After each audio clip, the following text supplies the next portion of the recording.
Welcome. Today we delve into the epic story of the East India Company, a story of trade, ambition, power, and colonial rule that fundamentally reshaped global history.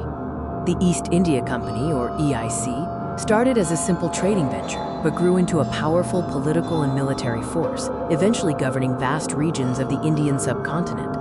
Its origins trace back to 1600, when Queen Elizabeth I granted it a royal charter, establishing it as a joint stock company with a monopoly on trade in the East Indies. Initially, the EIC's primary focus was the lucrative spice trade, competing fiercely with Dutch and Portuguese rivals for control of markets in Southeast Asia. However, shifting geopolitical winds and trade opportunities soon turned its attention, and ultimately its destiny, toward the Indian subcontinent. The focus gradually shifted from spices to highly sought-after Indian goods, such as cotton textiles, silk, indigo dye, tea, and controversially, opium. To facilitate this trade, the EIC established key trading posts and fortified settlements, including Surat, Madras, Bombay, and Calcutta, which became hubs of British influence. The EIC's role slowly transformed from a purely commercial entity into a quasi-governmental one, leveraging its wealth to exert political influence over local rulers. This political influence was backed by a growing military presence, leading to significant territorial expansion through wars and treaties.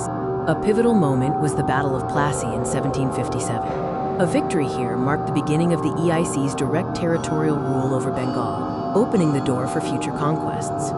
Following military successes, the EIC acquired the Diwani, or the right to collect taxes, in Bengal, Bihar, and Orissa, effectively establishing financial control over one of India's richest regions.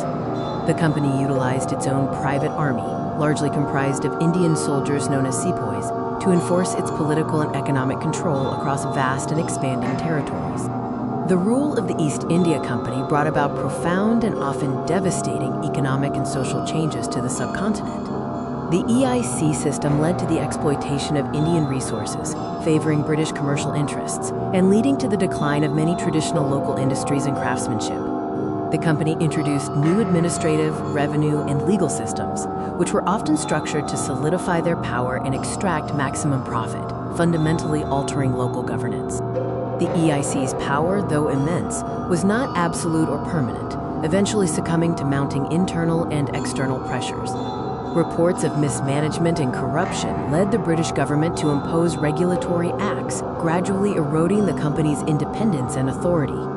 The final blow came with the Indian Rebellion of 1857, also known as the Sepoy Mutiny, a massive uprising against company rule that shocked Britain. As a direct result of the rebellion, in 1858, the British Parliament passed the Government of India Act, officially dissolving the EIC and transferring control directly to the British Crown. The story of the East India Company concludes, but its legacy continues to shape the world we live in today.